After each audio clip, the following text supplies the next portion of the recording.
इस कार्यक्रम के पुण्यार्चक हैं श्री अशोक पहाड़िया, श्रीमती मंजू पहाड़िया, अनिरुद्ध पहाड़िया, सपना पहाड़िया, आश्विन पहाड़िया, पल्लवी पहाड़िया, आर्जव, अव्यान एवं अनाया पहाड़िया।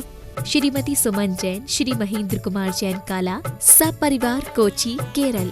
Doctor PN Jain, Tata memorial hospital, Seema Jain, Pranjal एवं डॉक्टर तोशिता जैन, मुंबई। नीता, जया, दिव्या एवं प्रियांशी जैन। जय श्री नमः सिद्धे सर्वमंगल मांगल्यं सर्वकल्याणकारकं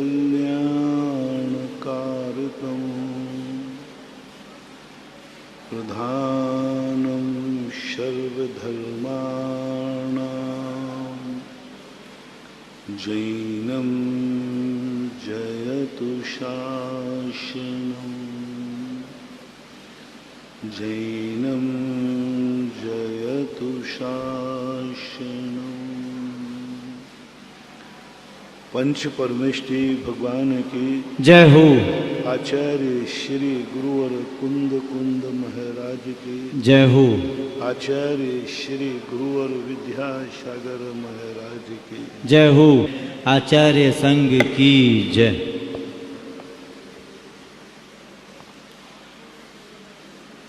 प्रसंग चल रहा है कि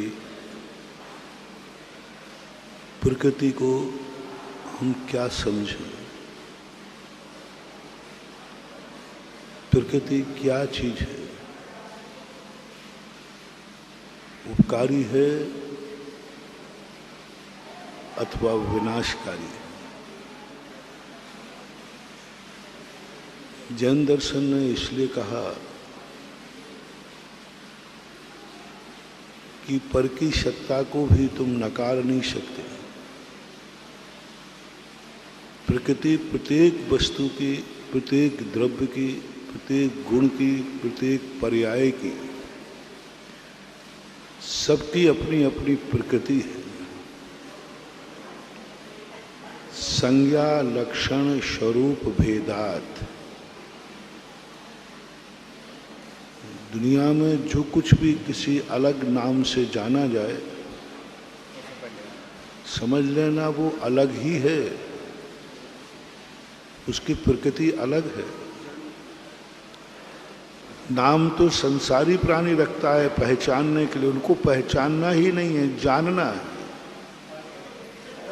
जानने के लिए ओम शांति, जानने के लिए किसी व्यक्ति को जानने के लिए नाम की जरूरत नहीं है।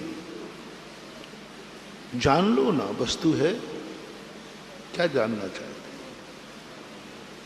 पहचानने के लिए चाहिए हमें नाम। किस नाम से जान पहचानूं मैं? मुझे संबंध जोड़ना है, बस यहां से झमेला चालू हो जाए। जब तक व्यक्ति को ये भाव है मैं किसी से पहचान नहीं बनाना चाहता हूं, मैं जानना चाहता हूं। द्रव्य क्या है, सृष्टि क्या है, किस रूप में है, इसका स्वभाव क्या है, नाम से हमें कोई मतलब नहीं। जितना जितना व्यक्ति निर्विकल्प होगा उतना उतना वो नाम के चक्कर में नहीं पड़ेगा, और जितना जितने नाम के चक्कर में अपन पड़ेंगे उतने ही विकल्प आ जाते हैं, उतने ही विकल्प आ जाएंगे। और बिना नाम के विकल्प में हमें कोई विकल्प ही नहीं आता, कोई विचार ही नहीं आता। वस्तु का ज्ञान होता है, तत्व का ज्ञान होता है, द्रव्य का ज्ञान होता है। सर्वज्ञ भगवान द्रव्य गुण पर्याय सबको जानते हैं, सब उनके जानने में आता है। नाम संज्ञाओं से उनका कोई लेना देना नहीं, क्योंकि शुद्ध ज्ञान में वस्तु व्यवस्था झलकती है। वस्तु का स्वरूप झलकता है। वस्तु व्यवस्था क्या है? वो केवल ज्ञान नहीं जानता, वो शुद्ध ज्ञान के माध्यम से बताते हैं। क्योंकि केवल ज्ञान तो मात्र याथात्म प्रतिपत्ति है। 6 द्रव्य हैं। एक द्रव्य ज्ञान दर्शन वाला है, उसे लोग व्यवहार में जीव कहते हैं। निश्चय में तो द्रव्यों के नाम ही नहीं आएंगे। निश्चय संज्ञा बड़ी विचित्र है मानव, और वही यथार्थ है, वही सत्यार्थ है। उसी से हम निर्विकल्प होंगे। अब निर्विकल्प होने के लिए हमें ये चाहिए कि तुम वस्तु को जानना चाह रहे हो या वस्तु का नाम जानना चाह रहे हो। बहुत बड़ी बात है। तुम वस्तु को जानना चाह रहे हो या वस्तु का नाम जानना चाह रहे हो। यदि तुम्हारे वस्तु का नाम जानना चाह रहे हो, इसे क्या कहते हैं? बस व्यवहार आ गया। कहते हैं ना, इसे क्या कहते हैं? और निर्विकल्प व्यक्ति कहता है ये क्या है। कितना अंतर आ गया देखना। क्या है ये केवल ज्ञानी जानते हैं। इसे क्या कहते हैं? इस शुद्ध ज्ञान आदि का विषय बन जाता है, वो भी द्रव्य से। इसलिए जब कोई व्यक्ति निर्विकल्प होता है तो वो है पे ध्यान रखता है। सत क्या है? सत से भी ऊपर उठ जाता है। सत तो लक्षण है द्रव्य का। सत वस्तु का स्वभाव नहीं है, वो वस्तु का लक्षण है। सत वस्तु नहीं है। सत तो उत्पाद व ध्रुवात्मक होता है। वस्तु तो इससे बहुत परे है। वस्तु को जानो, उत्पाद व ध्रुव को मत जानो, ये तो व्यवहार हो जाएगा। उत्पाद व ध्रुव भी जानना है तो अभी मैं बताऊंगा। लोग उस सत्ता को जानो जो सत का मालिक है। हम धन को जानते हैं। धन में आनंद है कि धनी बनने में आनंद है? धन में आनंद है कि धनी बनने में आनंद है? यदि धन में आनंद है तो सुबह उठ करके बैंक में चले जाया करो और देख आया करो, हाँ धन रखा है, बहुत गिट्टी भर के रखी। धन में आनंद नहीं है। आनंद धनी बनने में, मालिक बनने में आनंद है। धन तो साधन है धनी बनने का। धन तो साधन है धनी बनने का। धन मैं नहीं हूं, धन आनंद नहीं है, धनीपन आनंद। इसी प्रकार मैं सतवान हूं, इसमें आनंद नहीं हूं। सत हूं, इसमें आनंद नहीं हूं। मैं सतवान हूं, सत वाला हूं। जैसे धन और धनी में भेद है, इसी प्रकार लक्षण और लक्ष्य में भेद है। वस्तु सत से भी परे है। सत के चक्कर में अपन पड़ जाते हैं। क्या करें? कूटस्थवादी बन जाएंगे, नित्यवादी बन जाएंगे, अहंकार करेंगे, मैं कभी मिटने वाला नहीं हूं। जब जब हमें ये पता चल जाए कि मैं मिटने वाला नहीं, सत स्वरूप ही हूं, हम अहंकार में चले जाएंगे। कोई हमें मिटा नहीं सकता। इसलिए कुंदकुंद भगवान ने आत्मा का स्वरूप अमर अविनाशी नहीं बनाया। अमर अविनाशी नहीं बनाया। तुम एक अमर हो, तुम एक अविनाशी हो, ये आत्मा का स्वभाव नहीं, ये आत्मा का लक्षण है। मैं कभी मर नहीं सकता, ऐसा कुंदकुंद भगवान ने कहीं नहीं कहा। मैं पानी में गल नहीं सकता, अग्नि में जल नहीं सकता, वायु में उड़ नहीं सकता, ये कुंद कुंद स्वामी ने कहीं नहीं कहा। उन्होंने कहा ये तो लक्षण है, आत्मा का लक्षण है कि आत्मा अमर है, मरती नहीं, ये लक्षण है। स्वरूप क्या है? आत्मा मिटती नहीं, ये तो लक्षण है। इससे तो पहचाना जाता है कि ये आत्मा है। पिछी से पहचाना जाता है कि महाराज है, लेकिन पिछी महाराज नहीं है। महाराज को जानने का साधन ज्ञान दर्शन, ये तो लक्षण है। ज्ञान दर्शन से हम जानते हैं कि ये जीव है, ये ज्ञान दर्शन जीव नहीं है। ज्ञान दर्शन जीव नहीं, ज्ञान दर्शन है तो ये जीव है। पिछी है तो मुनिराज है, लेकिन पिछी मुनिराज नहीं है। लोग ज्ञान दर्शन में अटके रहते हैं, ज्ञान दर्शन ज्ञान दर्शन। अरे ज्ञान दर्शन तो लक्षण है। फिर कई लोगों ने समय सार पढ़ के सत के रूप में चले गए। सत को जानो, सत को जानो, सत में टिक जाओ, भटक गए, कुछ नहीं होने वाला। सत भी लक्षण है।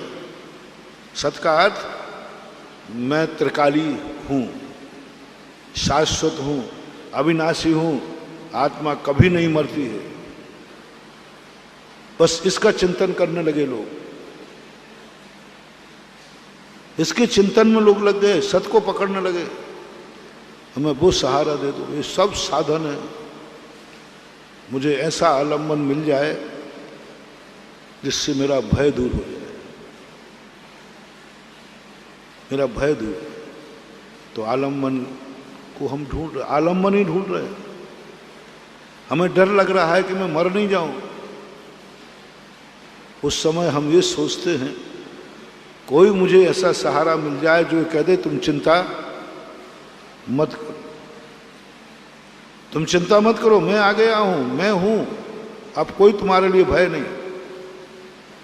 ऐसे तत्वज्ञानी निर्भय होना चाहता है। चिंतन करते करते करते कहता मैं सत्स्वरूपी हूं, अग्नि में जलूंगा नहीं, पानी में जलूंगा नहीं, मैं ये होगा नहीं, अब मुझे कोई डर नहीं है। आखिर आलम्बन ले लिया ना तुमने अमर पने का, आलम्बन ले लिया ना, कहीं से आवाज आ गई तुम मरोगे नहीं, तो तुम्हें शाता पड़ गई। तुम मरोगे नहीं ये तुमने सुन लिया, ये तुमने जान लिया, ये तुमने अनुभव में कर लिया, तुम्हारे मन में धारणा बन गई मैं मरूंगा नहीं।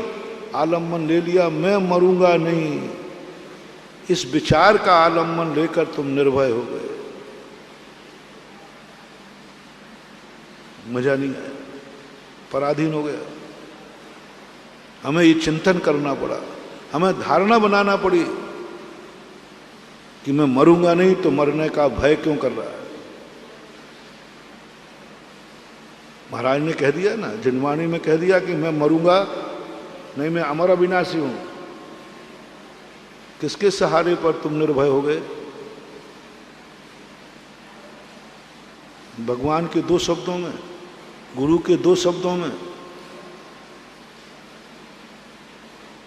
दो शब्दों ने हमें निर्भय कर दिया।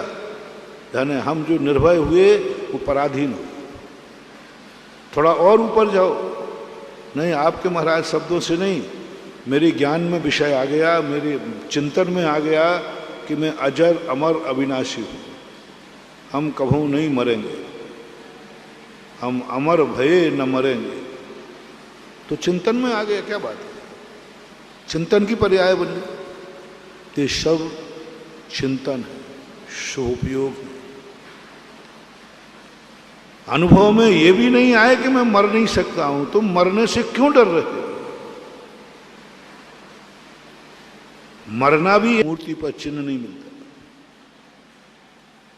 कहीं नहीं मिलेगा। 9वीं शताब्दी के पहले, चौथे काल की मूर्ति हो चाहे पंचम काल की, 9वीं शताब्दी के पहले किसी मूर्ति पर चिन्ह नहीं था। 9वीं शताब्दी के बाद बंटवारा हो गया, नाम चिन्ह हो गया, चिन्ह बनने लगे। चिन्ह तो थे लेकिन चिन्ह अंकित नहीं किया जाता। जैन धर्म ये कहना चाहता था तुम नाम को पूजोगे, और जैन धर्म कहता तुम भगवान को पूजो। अब किसकी पूजा होने लगी? बोलो ना। नाम की। श्रद्धा बढ़ जाती है, आस्था बढ़ जाती है। भगवान पूछ लो कौन से हैं? आज शनिवार है, कर दिया ना, फिर 23 भगवान को टिका दिया एक तरफ। मुनीश्वर व्रतनाथ भगवान चाहिए, कहां है, कौन? अब हो गया कब? आज नाम की पूजा होने लगी। भगवान के दर्शन के पहले हम भगवान का चिन्ह देखते हैं। भगवान के दर्शन के पहले हम भगवान का चिन्ह देखते हैं। कितना अनर्थ हो गया, गजब हो गया। मांगलिक चिन्ह है कि भगवान है? बोलो भाई, भगवान। और हम क्या देखते हैं? क्योंकि हमें आते ही चिन्ह के नाम से हम क्या पढ़ूं? महाराज जी मैं इसलिए देखता हूं चिन्ह कि स्तुति भी तो पढ़ना है, कौन सी पढ़ना है, जय भी तो बोलना है। महाराज जी किसकी जय बोलूं मैं सब समझ रहा हूं, इतना बुद्धू नहीं हूं मैं। तुम्हारी कितनी समस्याएं हैं, नाम नहीं पता हो तो महाराज जी हम फिर क्या करें? इस मंदिर में कौन से नाम से जाए, जय कौन से भगवान की बोले, स्तुति कौन सी पारसनाथ की पढ़ूं कि हरिनाथ की पढ़ूं? ये सारी समस्याएं हैं कि नहीं हैं? बरकरार है। इन समस्याओं को मैं नकार नहीं रहा हूं, और मैं चिन्ह का विरोधी भी नहीं हूं, क्योंकि मैं भी खुद आता हूं। ना मैं कोई तुम्हारी समस्या पर उलझन डाल रहा हूं, मैं तुमसे एक संवाद कर रहा हूं। क्योंकि मैं हमेशा कहता हूं मेरी बात सुनना जरूर, मानना नहीं। क्या कहा? मेरी बात मानना नहीं, मैं कभी अपनी बात मनवाता नहीं हूं, लेकिन मैं सुनाता जरूर। मेरी बात सुनो, उसका प्रैक्टिकल करो। यदि सत्य निकल जाए तो मानना, तो तुमने मेरी बात मानी कि खुद की बात मानी? खुद की बात मानी, क्योंकि तुमने कहा महाराज जी ने कहा मैं प्रैक्टिकल करूंगा। मैं प्रैक्टिकल कर रहा हूं। मैं तुम्हें एक तर्क दे रहा हूं। सब कुछ अपनी समस्या है, वो तो अपन बना ही लिया। अपन बिना चिन्ह की आज मूर्ति बैठती नहीं, वो तो बैठा लेंगे, वो तो अपनी समस्या है। पर मैं जो तर्क दे रहा हूं, भगवान के पास जाते ही अपनी दृष्टि किस पे गई? चिन्ह पे। मांगलिक चिन्ह है या भगवान? फैसला हो गया, फैसला हो गया। फिर तुम कहोगे मैं भगवान के दर्शन, शास्त्रों में लिखा है भगवान के दर्शन करने से निदत्त निकाचित कर्म बंध हो क्षय हो जाते। भगवान के दर्शन होते ही सब मंगल ही मंगल होता है। अरे तूने भगवान का दर्शन किया हो तब ना भला आदमी, तूने तो चिन्ह का दर्शन किया, और चिन्ह में बना था सूकर देव, सूकर बना था। चिन्ह में आदि बंदर बना था, चिन्ह में बैल बना था, चिन्ह में हाथी बना था, चिन्ह में जो बने रहते ना अपने जाति। मन में पहला विकल्प आ गया, जाति विकल्प आया। कौन से भगवान? अरे भला आदमी भगवान के तो दर्शन कर ले। चिन्ह की तरफ ध्यान गया। वो स्वरूप हमारे अंदर नहीं, पहले मैं भगवान को देखूंगा। नाम नहीं, कौन ये नहीं, ये भगवान है। मैं भगवान के दर्शन करने आया हूं, भगवान के नाम का दर्शन करने नहीं आया। और आज सबसे ज्यादा पूजा हो रही है नाम की। और इसी कारण से चौथे काल में अकृत्रिम चैत्यालय में उन्होंने भगवान का कोई नाम नहीं रखा। उन्होंने कहा भगवान का दर्शन करो, भगवान का दर्शन करो, उनमें चूक मत करना। यदि चिन्ह चूक भी जाएगा महानुभाव, कई बार चिन्ह इस ढंग से बन जाता है कि पता ही नहीं चलता कि पद्म प्रभु है कि नमीनाथ है। दोनों का चिन्ह क्या है? एक लाल कमल और एक, अब चिन्ह में लाल और नीला कैसे बनाऊं? कई स्थानों पर विवाद हुए, कोर्ट केस तक हुए, चिन्ह दो बार कंफ्यूज हो जाते ना, कोर्ट केस तक चले। मैंने वहां सब कहा, मैंने कि भैया ये बता दो ये भगवान है कि नहीं, बस इतना बता दो, भगवान के गुण है कि नहीं इतना बता दो। बस चिन्ह पर लड़ रहे हो, बंदर पर लड़ रहे हो। एक कह रहा बंदर होना चाहिए, एक कह रहा है कि गेड़ा होना चाहिए, एक कह रहा हाथी होना चाहिए, गेड़ा। बताओ, हाथी और गेड़ा पर लड़ रहे हैं और भगवान जो का तो बैठा हुआ है। लड़ाई किस पर है? हाथी और गेड़े पर। वो एक सा दिखता है। हाथी गेड़े पर लड़ाई करके कोर्ट पहुंच गए तो हाथी गेड़े पर झगड़ा हुआ, पद्म प्रभु नमीनाथ पे झगड़ पड़े। हिनवाणी कहती बेटा वस्तु स्वरूप क्या है, भेद जब डाल दोगे ना। एक महाराज थे, उनके दो चेले थे। वो महाराज से प्रेम करते थे, बहुत चाहते थे। दोनों लड़ते थे कि मैं महाराज का सेवा मैं करूं, दूसरा कहता था मैं करूं। अच्छे लड़के थे, अच्छे सेवक। वो लड़के नहीं थे, मैं ही क्यों करूं। दो प्रकार के बेटे होते। एक बेटा वो था, बाप की सेवा मैं ही क्यों करूं, मैं ही थोड़ी बेटा हूं। और एक कहता है मैं ही करूंगा। दोनों मैं क्यों करूं, माँ बाप का बंटवारा कर देते हो, मैं क्यों रखूंगा, वो भी बेटा है उसके यहां जाओ ना। कई बेटे तो माँ बाप से मुंह पे कह देते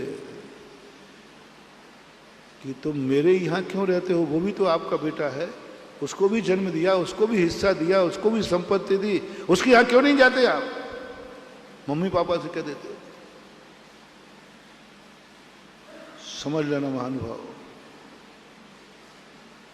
स्वभाव तुमने अनाथ बनने के निमंत्रण दे दिया।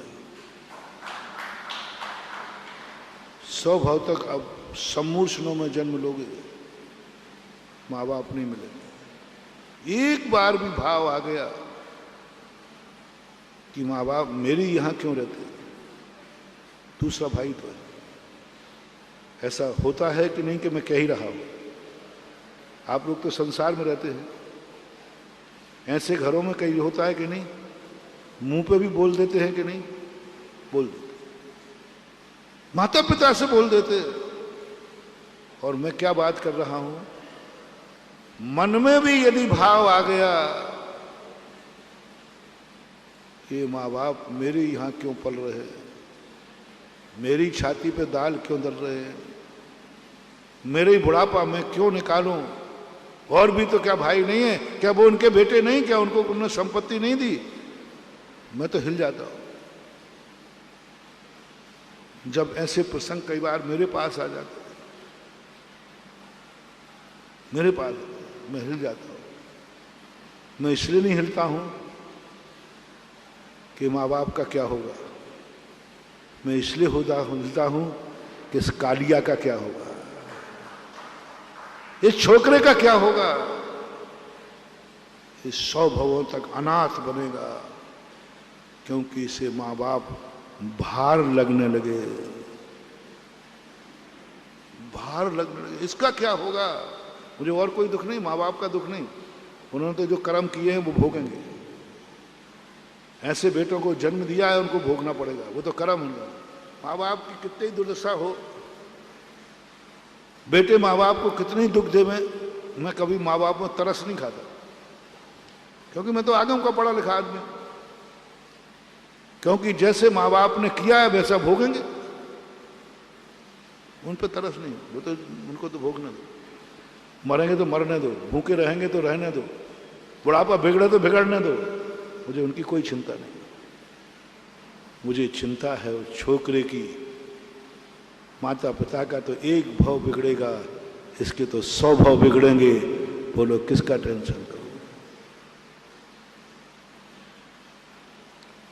बकरा कट रहा है, मुझे इसकी चिंता नहीं है। मछली मर रही है, मुझे इसका चिंता नहीं है। अंडा उबलेगा, मुझे इसकी कोई चिंता नहीं, क्योंकि उसने अपराध किया है तो दंड तो उसको मिलेगा, मुझे कोई चिंता नहीं। इतने बकरे कट रहे हैं, कटेंगे, वो जाएगा कहाँ, उसने काटा है। एक वकील ने मेरे से बहस की कि बोले महाराज जी, मैं कई बार सुना भी चुका हूं, कोई ईद पड़ गई थी उस दिन, कोई बकरा ईद, तो हम लोगों को मना का अपनी महावीर जयंती पड़ी थी, दोनों एक, तो सब लोग कहते बकरे मत काटो। एक वकील आए, बोले महाराज जी, आप कर्म सिद्धांत के ज्ञाता होकर इतनी बड़ी गलती कर रहे हो। मैंने प्रवचन भी दिया कि जीवों को मत मारो, आज महावीर जयंती, आज किसी को मत काटो।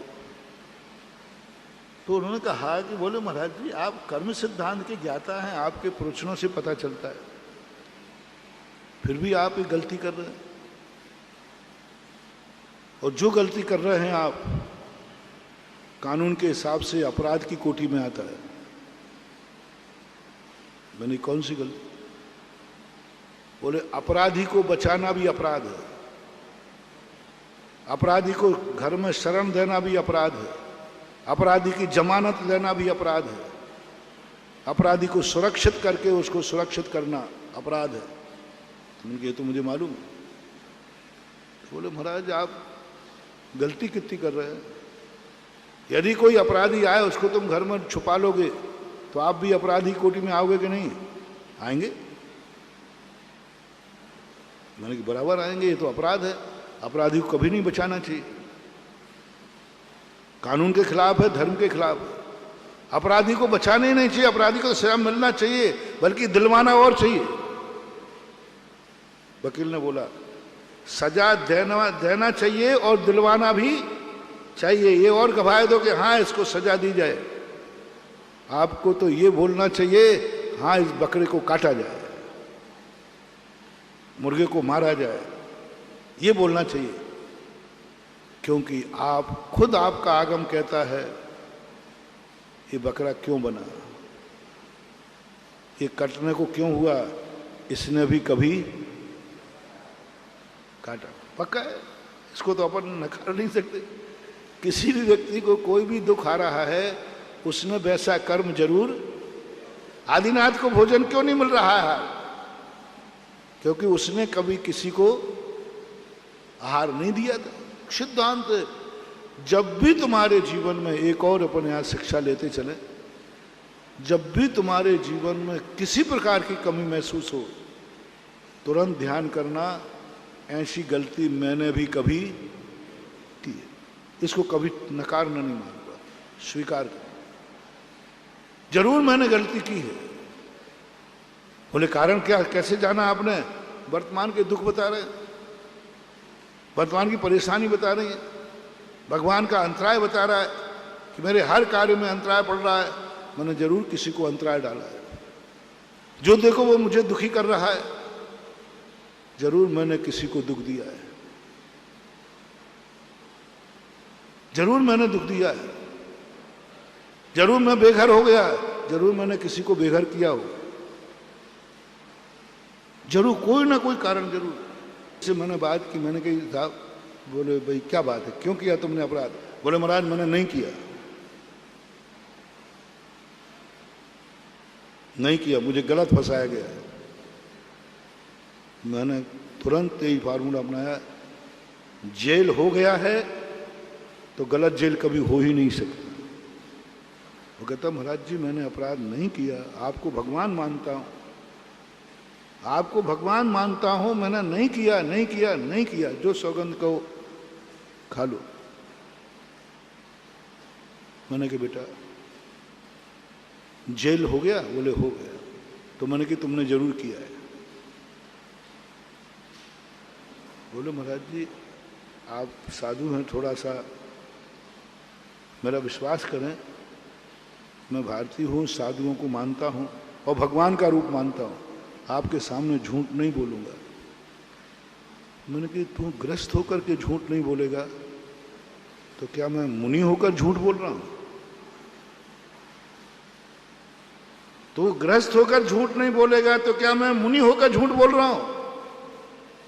मैं मुनि हूं, तू ग्रस्त है, तो भी कह रहा है मैं झूठ नहीं बोल रहा हूं, तो मैं भी साधु हूं, मैं कह रहा हूं मैं झूठ नहीं बोल रहा हूं। तेरा जेल होना बता रहा है कि तूने कोई अपराध किया है।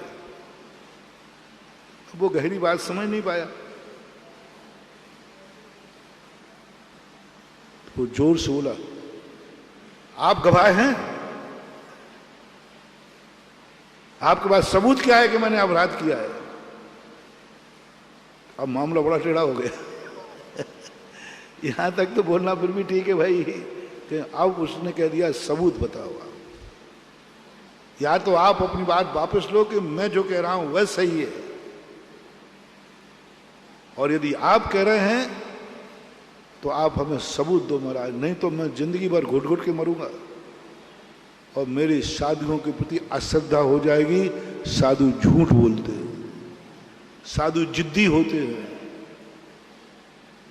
उसने बहुत कहा महाराज जी मैं साधुओं के ऊपर विश्वास उठा दूंगा, साधु झूठ बोलते, जो अभी तक विश्वास है कि साधु कभी झूठ नहीं बोलते, आप सत्य सिद्ध। मुझे थोड़ा भय लगा कि मेरे एक बात बोलने से सारी साधु समाज क्या हो जाएगी। अरे भाई मेरे ऊपर विश्वास उठा रहे तो कोई इतनी डर नहीं है, लेकिन ये क्या कह रहा है, हम साधुओं पर विश्वास नहीं करेंगे, साधु झूठ बोलते हैं, साधु जिद्दी होते हैं, जो कह देते हैं वो उसी को सही मानते हैं, सही को नकार देते हैं और स्वयं को सत्य मानते हैं। आप सिद्ध कीजिए। मेरे मन में एकदम भय आ गया। मैंने गलत नंबर डायल कर ली और मैंने गलत बोल दिया। सबूत क्या बताऊं? सिद्धांत तो है, श्रद्धा का विषय है कि जेल बिना अपराध के कभी हो नहीं दे, लेकिन सबूत क्या दूं? कोई अबध ज्ञानी थोड़ी हूं। मैं आंख बंद करके बैठा। मैंने कहा प्रभु आज साधु समाज की इज्जत का सवाल है। अंतरंग में यदि कोई बात बैठ जाए ना, उस दिन मुझे एकदम हिल गया। मैं क्या कह रहा है, साधु समाज पर विश्वास उठ जाएगा, साधु झूठ बोलते। मैंने आंख बंद की। कुदरत में देखना, प्रकृति से देखना। मैं किसी देवताओं को इस संबंध में नहीं लाना चाहता हूं। मौन रहो उतना अच्छा है। मैंने बोल करके मुझे क्या लेना देना था, और इंटरव्यू मैंने क्यों लिया? अरे क्या पूछना था? पढ़े थे अपना प्रवचन देते बाहर आते। लेकिन अब तो घटना हो चुकी है, संभालने वाली बात है। 700 मुनियों को मौन दे दिया गया। एक महाराज बोल पड़े तो उसी कारण से 700 मुनियों पर उपसर्ग आया। तब महाराज ने कहा उपाय क्या है? तुम्हारे बोलने से यह संकट आया है। 700 मुनियों, उन महाराज को वहीं जाकर खड़े होकर संकट उठाना पड़ा। इसकी चर्चा बाद में करूंगा। मैंने कहा मेरे कारण से एक व्यक्ति साधु समाज पर से विश्वास उठा लेगा।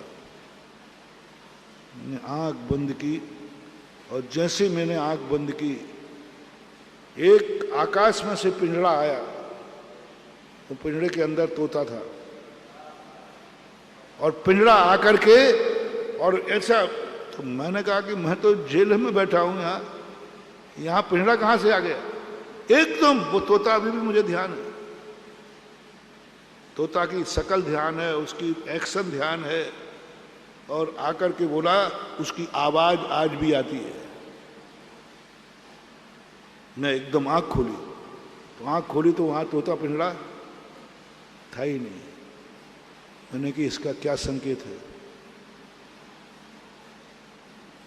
तुरंत मैंने कहा संकेत घटना से है, आज सबूत सिद्ध करना है। तो मैंने आंख खोल के कहा, ये सब 1-1.5 मिनट में हो गया, ज्यादा समय नहीं हुआ, 1 मिनट मान लो। मैंने कहा भाई साहब आपने कभी तोते को पकड़ा? बोले मैंने पकड़ा। कहाँ से पकड़ा? बोले मेरे खेत में एक पीपल का पेड़ है, उसमें एक बरगद, उसमें खोल है, उसमें पूरे परिवार के साथ वो रहता था। मैंने कहा उसने तुम्हारा कुछ बिगाड़ा? बोले नहीं बिगाड़ा। नुकसान किया? बोले नहीं किया। फिर क्यों पकड़ा? बोले शौक में। मैंने कहाँ है वो तोता उसके घर में जाकर के पिंजड़े में लटक रहा था। मैंने कहाँ है तोता? बोले पिंजड़े में है, घर में है। मैंने कि बस यही अपराध तुमने किया था। आज मैं नियम लेता हूं, कभी किसी निरपराध को अपने यहां बंदी नहीं बनाऊंगा, पशु पक्षी को, और उसको छुड़वा देना। किसी बहुत गलत केस में था, आजीवन कारावास था उसको। मुश्किल से 6 महीने नहीं हुए, 26 जनवरी और 15 अगस्त को पता नहीं क्या बना, उसको बरी कर दिया गया। वो मेरे पास आया, मैंने कहा जेल से भाग के तो नहीं आए हो? बोले नहीं महाराज मैं फ्री होकर के आया हूँ। मैंने कहा तोता? वो तो उसी हफ्ते मैंने फ्री कर दिया था। मैंने कहा तुमने बांधा था तो उसने बांधवा दिया, तुमने छोड़ दिया तो उसने छुड़ा दिया, मैंने कुछ नहीं किया। तोते ने जेल दिलवाया था और तोते ही ने तुम्हें बरी कर। कर्म सिद्धांत कितना जबरदस्त, कितना जबरदस्त। तो उन वकील ने मेरे से कहा, बोले महाराज जी आप अपराधी को बचा रहे हो, कानून के खिलाफ से आप अपराधी हैं, क्योंकि आपका सिद्धांत है कि बकरे ने काटा है तो ये कटेगा। वही अंडा उबलेगा जिसने पहले उबाल के खाया, वही मछली मरेगी जिस मछली ने कभी किसी मछली को मारा। ये सिद्धांत मैंने कहा 100% सिद्धांत है, इसको कोई हेरा फेरी नहीं। तो महाराज फिर कटना दो ना इस बकरे को। जब आप कह रहे हो कि यदि इसने नहीं काटा होगा तो कोई उस बकरे को काटेगा ही नहीं, और काटा होगा तभी कटेगा ये। मैंने कि वकील साहब आप धन के वकील हैं और मैं धर्म का वकील हूं। जितनी वकालत तुम पढ़ा रहे हो ना, ये वकालत तो हमारे यहां पहले ही पढ़ा दी जाती है। मैं बकरे को नहीं बचा रहा हूं, मैंने बकरे को कोई प्रवचन नहीं दिया, बकरे को नहीं बचा रहा हूं, बचाऊंगा भी नहीं, बचाया भी नहीं। मैं तो इस कसाई को बचा रहा हूं कि इसने बकरा काटा था तो ये कट रहा है, तू काटेगा तो तू कटेगा। तो मैं तो कसाई को मना कर रहा हूं कि उसको, अब ये भी अपराध है कि कसाई को बकरे होने से बचाना?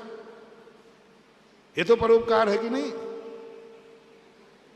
बोलो भैया बताओ, अपन उपकार बकरे को बचाते हैं कि कसाई को? उपदेश किसको होता है? कसाई को।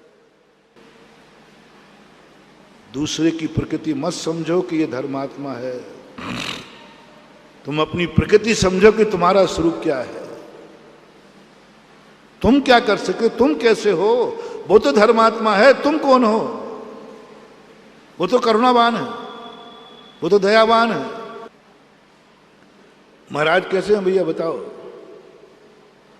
अच्छे हैं कि बुरे हैं तो बता दो भाई। अच्छे महाराज, अच्छे हैं तभी तो आया हूं। भगवान कैसे हैं? और महाराज बहुत अच्छे हैं। हो गया ना बात? तुमने गलत तो नहीं बोला ना? अंदर से बोल रहे हो। महाराज अच्छे हैं, भगवान अच्छे हैं, शास्त्र, सारी दुनिया अच्छी है। अब इतना और बता दो भैया, तुम कैसे हो?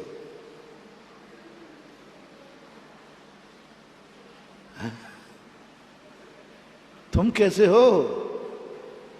क्या कहोगे? क्या जवाब आएगा? तो भगवान के पास जी जाओ तो भगवान, मैं आपके पास इसलिए नहीं आया हूं कि आप बहुत अच्छे हैं, आप दोषों से रहित हैं, आप महान हैं, मैं इसलिए नहीं आया हूँ, मैं तो इसलिए आया हूँ कि आप बहुत अच्छे हैं तो मैं भी अच्छा बन जाऊंगा। आपका दीपक जल रहा है, उस प्रकाश को देखकर नहीं आया हूं मैं। ये दीपक जल रहा है, इस प्रकाश को देखकर नहीं आया हूं। मैं इस दीपक में नहीं पड़ूंगा, मुझे इस दीपक की खुशी नहीं है कि आप प्रकाशमान हैं, आप प्रकाशमान हैं। आपके यहां कहीं अंधेरा नहीं है, चलो इसी प्रकाश में मैं अपना पढ़ लेता हूं। जैनी कहता नहीं भगवान, आप प्रकाशमान हैं इसलिए मैं नहीं आया हूं, आप केवल ज्ञानी हैं इसलिए मैं नहीं आया हूं, आप भगवान बन गए इसलिए मैं नहीं आया हूं, आप बहुत अतिशयकारी हैं इसलिए नहीं आया हूं। मात आने का एक ही कारण है, काश यदि मेरा दीपक तुम्हारे दीपक से छू गया तो मेरा दीपक भी प्रकाशमान हो जाएगा। बस इतनी सी बात है। वंदे तद्गुण, संसार के जितने भी दर्शन हैं, हर दर्शन कहता है तो मैं दीपक जलाने की क्या जरूरत पड़ी, भगवान का दीपक है ना। कंजूस व्यक्ति किसकी लाइट में पड़ता है, बड़े पड़ोसी की लाइट आ रही नहीं खिड़की में, उसमें पड़ रहे, काय को बिजली जलाता है। भगवान का प्रकाश है ना, भगवान के प्रकाश में अपनी जिंदगी चल जाएगी। भगवान में मिल जाओ, भगवान के हो जाओ, तुम्हें कुछ भी खर्चा नहीं करना पड़ेगा। सब भगवान का प्रकाश, भगवान प्रकाशमान है, उनके प्रकाश को देखकर, इसलिए भगवान की कहते भगवान कुछ नहीं चाहिए मुझे, मुझे आप मिल गए हो गया काम, आप मिल गए हो गया काम, आप प्रकाशमान।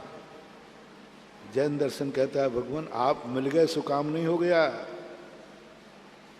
बस मैं तो ये चाहता हूं जैसा आपका दीपक जल रहा है मेरा दीपक भी जल जाए। मैं आया इसलिए हूं कि मेरे पास माचिस की काड़ी नहीं है, इसलिए आपको छू करके मैं अपना दीपक जला दूं। बस इतना सा अंतर। गृहस्थ भगवान के पास इसलिए जाता, हम लोग कम जाते क्योंकि हम लोगों के पास माचिस की काड़ी है, लेकिन वो कभी कभी क्या है पानी में भीग जाती है इसलिए चला जाता है। हम लोगों को नियम नहीं है, हम लोगों का देव दर्शन का नियम नहीं होता। क्यों? क्योंकि हम लोग जानते, क्योंकि माचिस की काड़ी स्वयं के पास है, लेकिन अब वो पंचम काल का हो ना, तो बरसात में क्या हो जाती है, गीले हो जाते। कभी मन गीला कर देता है, कभी वचन गीला कर देता है, कभी शरीर से गीला हो जाता हूँ, कोई ना कोई कहीं से चूक हो जाती है।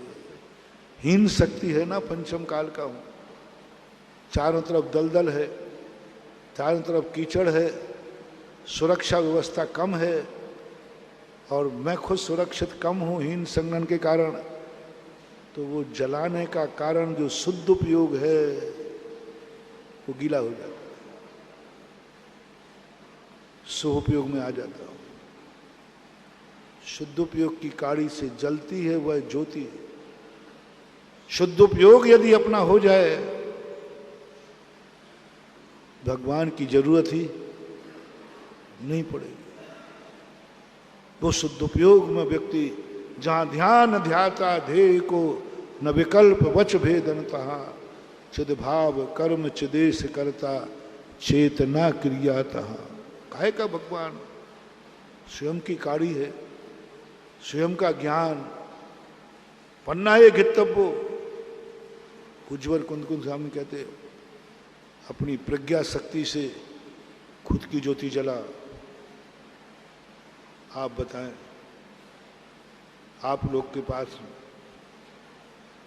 दूसरे के पड़ोस में से आप अपना दीपक जलाना ज्यादा पसंद करेंगे कि स्वयं की माचिस से ज्यादा पसंद करेंगे? अच्छा कौन सा है? स्वयं की माचिस। पड़ोसी में तो मजबूरी है।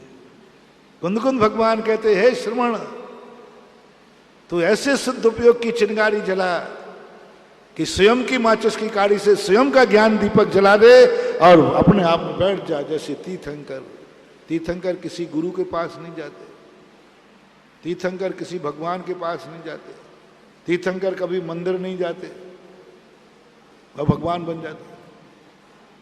गजब की बात, भगवान बन जाते। कभी तीर्थंकर गए नहीं भगवान के पास, गुरु है नहीं और गुरु बन गए स्वयं। उन्होंने ऐसा पुण्य, ऐसी शक्ति, ऐसी तपस्या की कि दीपक भी उनके पास है और माचिस की काड़ी भी जब चाहे जला लो।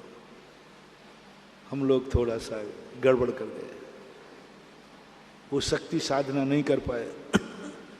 परिणाम है कि शुद्ध उपयोग की काड़ी है, ऐसी बात मत समझना कि नहीं है। आज भी शुद्ध उपयोग है, आज भी रत्नत्रय है, आज भी भावलिंग है, आज भी मुनि व्रत है, आज भी सच्चा व्रत है।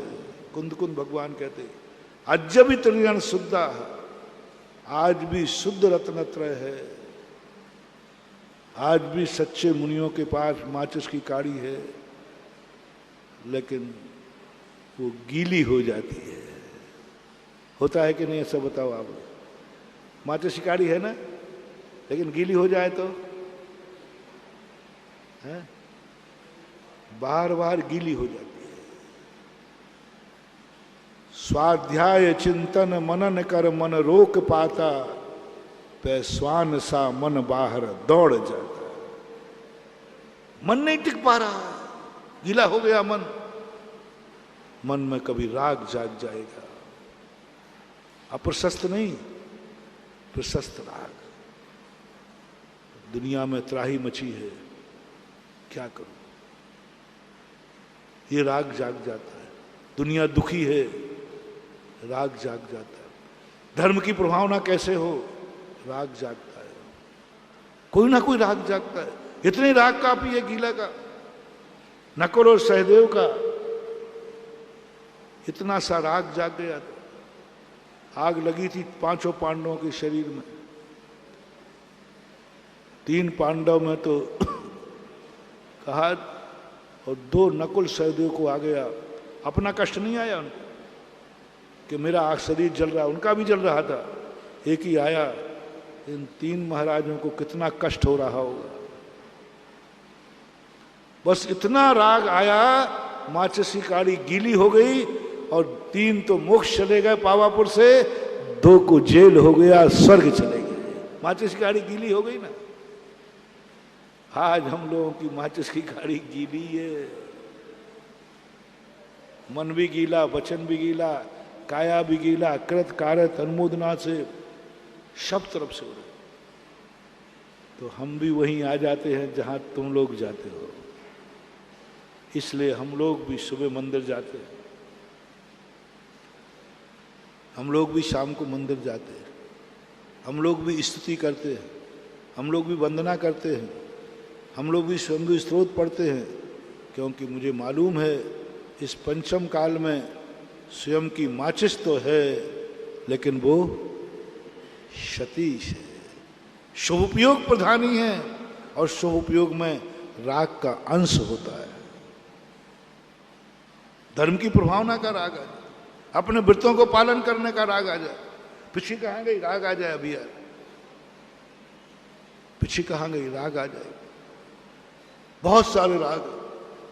और ये सारे के आप गृहस्थों के लिए तो माचिस है ही नहीं। हमारे पास तो गीली फीली जैसी है।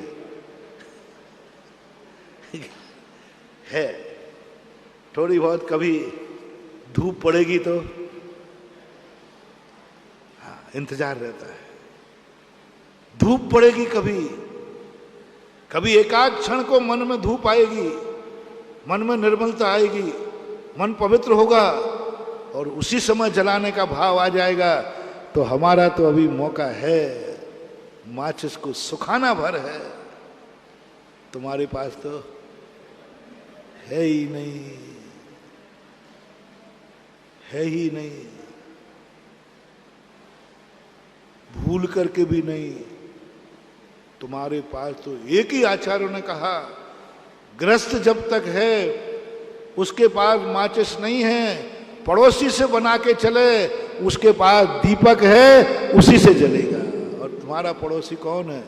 देव, गुरु, शास्त्र। इनसे कभी मत बिगाड़ना महानुभाव, इनको कभी मत छोड़ना, क्योंकि ये पंचम काल है। तुम सोचो एक बार दीपक जला लूंगा महाराज, फिर क्या जरूरत पड़ेगी? हाँ, तुम लोग बहुत चालू आदमी हो।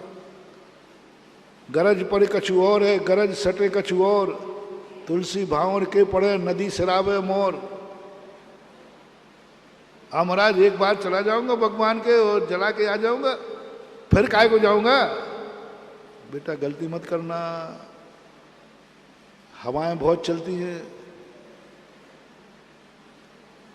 हवाएं बहुत चलती है, झोंके बहुत चलते हैं, किसी भी क्षण बुझ सकता है। दुश्मन बहुत हैं तुम्हारे, बुझा सकते। कर्म की शक्ति नहीं है बचाने की, बचाने की शक्ति है नहीं, और बुझाने वालों की संख्या कम है नहीं। कितने बार जलाना पड़ेगा? बोलो, एक दीपक कितने बार बुझ सकता है? कितने बार? 24 घंटे बताओ, कितने बार दीपक बुझ सकता है और कितने बजे बुझ सकता है? टाइम है? नहीं है ना? कितने बार बुझ सकता है? 100 बार, 50 बार? 24 घंटे में जलाते ही बुझ सकता है। जलाते ही थोड़ा ही टिमटिमाया, जैसे तुमने यूं किया बुझ गया। इसलिए मत सोचो कि तुम्हें भगवान की कब जरूरत पड़ेगी। तुम तो ये कहो, प्रभु तेरी हर क्षण मेरे लिए जरूरत है, क्योंकि मेरा दीपक कभी भी बुझ सकता है, मेरी जिंदगी कभी भी समाप्त हो सकती है। बोलो, आपकी जिंदगी का दीपक कब बुझ सकता है? कोरोना में कितने बुझ गए? क्या कर लिया? ऐसे ऐसे लोग चले गए जिनके दवाई की कमी नहीं थी, डॉक्टरों की भी कमी, सब कुछ था। कौन साथ देगा?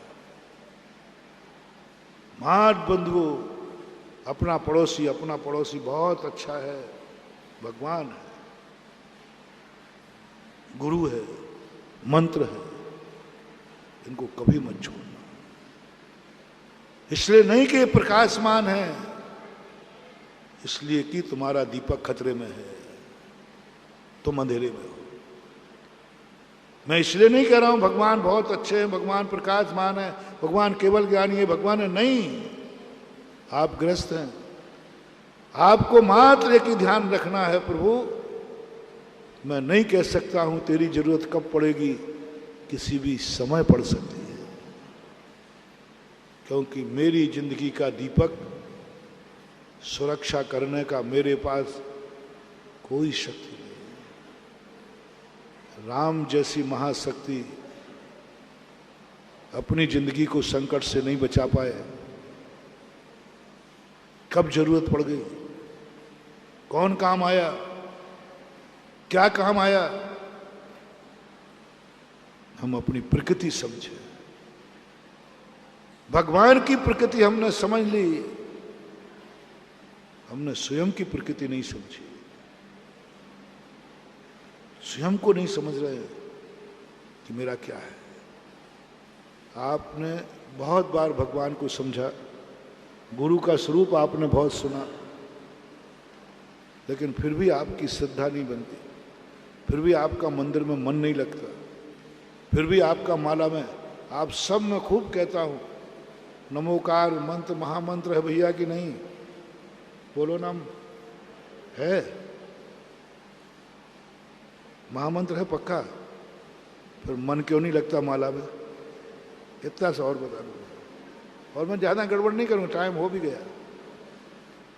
फिर मन क्यों नहीं लगता? माला फेरते ही मन कहीं और जाता है, तो यहाँ पर मन क्यों नहीं लगता? नोट गिनते समय कितनों को नींद आई?